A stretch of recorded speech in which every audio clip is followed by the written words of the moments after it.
অসমীয়াৰ বাপতি সাহোন হেঁপাহৰ বিহুটি মাজত মাত্ৰ কেইটামান দিন বাকী আছে আৰু এই সময়ছোৱাতে দেখিবলৈ পোৱা গৈছে দেৰগাঁও বিভিন্ন প্ৰান্তত যিসমূহ বিপণী আছে বিপণীসমূহত বিহুৰ যিসমূহ সামগ্ৰী বিহুৰ যিসমূহ বাদ্যযন্ত্ৰ বিহুৰ লগত জড়িত সকলো উপলব্ধ দেখিবলৈ পোৱা গৈছে। মই বৰ্তমান উপস্থিত আছোঁ দেৰগাঁও কোৰালগুৰি এখন বিপণীত উপস্থিত আছোঁ আৰু এখন ব্যতিক্ৰমী বিপণী বুলি ক'ব লাগিব। প্ৰায় দুটা দশক ধৰি এইখন বিপণীয়ে অসমীয়াৰ যি থলুৱা সামগ্ৰীসমূহ থলুৱা সামগ্ৰী তাঁতশালত বোৱা অসমীয়াৰ শিপিনীয়ে তাঁতশালত বোৱা যিসমূহ খাটি গামোচাসমূহ উপলব্ধ হয়। দুটা দশক ধৰি এক ব্যতিক্ৰমী প্ৰচেষ্টাৰে বিহুক সম্পূৰ্ণ বিহুক এক নতুন মাত্ৰা বিহুৰ লগত যি পৌৰাণিক যি ৰীতি নীতি পৌৰাণিক যি পৰম্পৰা সেই পৌৰাণিক পৰম্পৰা অক্ষুণ্ণ ৰখাৰ এক প্ৰচেষ্টা বুলি ক'ব লাগিব এইজন ব্যৱসায়ীয়ে। মোৰ সহযোগে প্ৰথমে পৰিৱেশটো দেখুৱাব।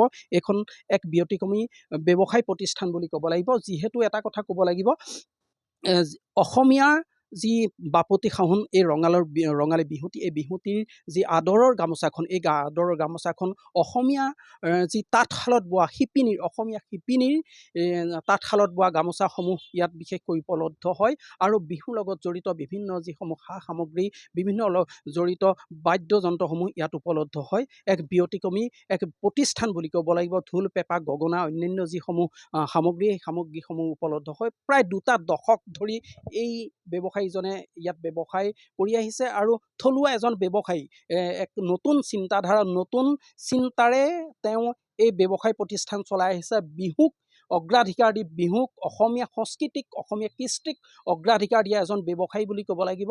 আৰু যিহেতু বৰ্তমান সময়ত যি পাৱাৰলুমৰ যি গামোচাসমূহ সেই গামোচাসমূহৰ বিৰোধিতা কৰি বছৰ ধৰি প্ৰায় দুটা দশক ধৰি যি থলুৱা গামোচাসমূহ তেওঁ ইয়াত উপলব্ধ কৰায় আৰু যিসমূহ শিপিনী আছে গাঁৱৰ যিখিনি শিপিনী আছে সেই গাঁৱৰ শিপিনীসকলৰ পৰা ইতিমধ্যে তেওঁ গামোচাসমূহ সংগ্ৰহ কৰে আৰু লগতে যিসমূহ থলুৱা যি কাৰিকৰ আছে ঢোল পেঁপা গগনা অন্যান্য যিসমূহ সামগ্ৰী বনায় সেই সামগ্ৰীসমূহ বনোৱা তেওঁলোকৰ পৰা সেই সামগ্ৰীসমূহ সংগ্ৰহ কৰা দেখিবলৈ পোৱা যায়।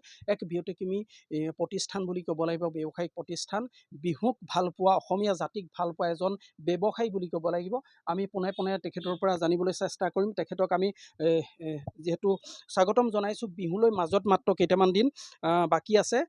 যিহেতু এটা কথা ক'ব লাগিব প্ৰায় দুটা দশক এই ব্যৱসায় চলোৱা হৈছে। কেনেকুৱা ধৰণৰ চিন্তাধাৰাৰে অসমীয়াৰ যি বাপতি সাহোন বিহুটিৰ যি পুৰণিকলীয়া যিখিনি ঐতিহ্য অক্ষুণ্ণ ৰখাৰ এক প্ৰচেষ্টা বুলি ক'ব লাগিব।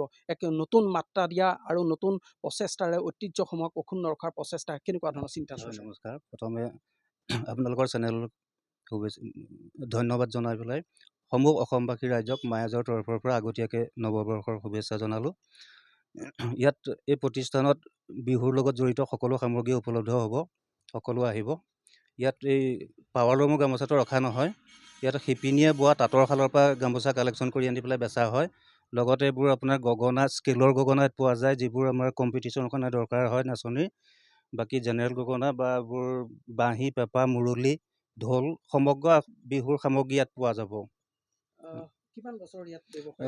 মোৰ আপোনাৰ 20 বছৰ হ'ল এইটো ব্যৱসায়ত আৰু 20 বছৰ ধৰি পেলাই এইটো এনেকৈ ধৰণে কৰি পেলাই ইমান দূৰ আগবাঢ়িছোঁ। আৰু যিহেতু বৰ্তমান সময়ত এটা কথা দেখিবলৈ পোৱা যায় যি পাৱাৰলুমৰ গামোচাসমূহে এটা সময়ত এই বৰ্তমান সময়ত কিন্তু অসমীয়া শিপিনীৰ গামোচাসমূহ ম্লান কৰা হয়।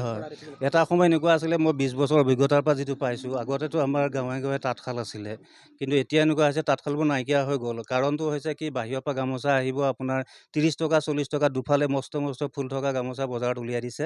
সেইবিলাকৰ পৰা শিপিনী এখন গামোচা আমি তাঁতশালৰ পৰা যেতিয়া সংগ্ৰহ কৰিবলৈ যাওঁ তাত সূতাৰ যিটো দাম আছে লগত হাজিৰা ধৰি পেলাই সেইটো কোনো সম্ভৱ নহয় সেই দামত দিবলৈ। আৰু সেইকাৰণে শিপিনী অকণমান সমস্যাৰ সৃষ্টি হৈছে। কিন্তু সেই গামোচাটো আপোনাৰ গুণগত দিশৰ পৰা একেবাৰে নিম্ন গামৰ হয়। আপুনি এই গামোচাটো যিটো ইয়াত আছে এই গামোচাটো লগা সেইটো গামোচা বহুত সেই সমস্যাটো ডাঙৰ কথা হৈছে। অভিমানক আঘাত কৰিছে। হয় ঠিক কৈছে। নিশ্চয় হয়। বিশেষভাৱে আমাৰ নিজৰ সংস্কৃতিৰ বস্তুটো বাহিৰৰ পৰা আহিছে। বাহিৰৰ দেশৰ পৰা পঠাই দিছে আহি পেলাই তেখেতসকলে ব্যৱসায় কৰিছে। আমাৰ শিপিনী সেইবোৰ কাম নাইকিয়া কৰি পেলাইছে। এইটোতো একদম বিৰাট ডাঙৰ এটা ভুল হৈছে কথাটো। মোৰ সহযোগে পৰিৱেশটো অকণমান দেখুৱাব। এনেকৈ বিশেষভাৱে দেখিবলৈ পোৱা গৈছে এইখন উপলব্ধ বিপণীত বিভিন্ন যিসমূহ থলুৱা যি বাদ্যযন্ত্ৰ যিখিনি ঢোল পেঁপা গগনা অন্যান্য যিখিনি থলুৱা শিল্পীসকলে থলুৱা কাৰিকৰসকলে নিৰ্মাণ কৰে আৰু নিৰ্মাণ কৰা এই সামগ্ৰীসমূহ যিহেতু বিক্ৰী কৰে আৰু বিশেষকৈ এটা কথা ক'ব লাগিব এক স্বাভিমান জড়িত হৈ আছে অসমীয়াৰ বাপতি সাহোন বিহুটিক অন্তকৰণে ভাল পোৱা এজন যুৱক বুলি ক'ব লাগিব তেওঁ বিশেষভাৱে এক সুন্দৰ পদক্ষেপ বুলি ক'ব লাগিব এক সুন্দৰ প্ৰচেষ্টা বুলি ক'ব লাগিব আৰু আহ্বান জনাইছে এইজন যুৱকে আহ্বান জনাইছে যিহেতু বৰ্তমান সময়ত যি পাৱাৰলুমৰ গামোচাসমূহ সেই গামোচাসমূহ যাতে কোনো ব্যৱসায়ী প্ৰতিষ্ঠানে এইসমূহ বিক্ৰী কৰিব নালাগে বা উপলব্ধ হোৱাটো কোনো কাৰণে সমীচীন নহয় আৰু আমাৰ যিসমূহ শিপিনী আছে যিসমূহ তাঁতশালত বোৱা শিপিনী আছে তেওঁলোকৰ যিসমূহ আমাৰ হিয়াৰ আমঠু গামোচাখন যাতে তেওঁলোকে ল'ব লাগে বা তেওঁলোকে বিক্ৰী কৰিব লাগে আহ্বান জনাইছে আৰু এনেকৈ দেখিবলৈ পোৱা গৈছে দেৰগাঁও বিভিন্ন প্ৰান্তত বিহুৰ যি আনন্দ উৎসাহ সেই আনন্দ উৎসাহ সমান্তৰালভাৱে কোৰালগুৰি অঞ্চলতো দেখিবলৈ পোৱা গৈছে।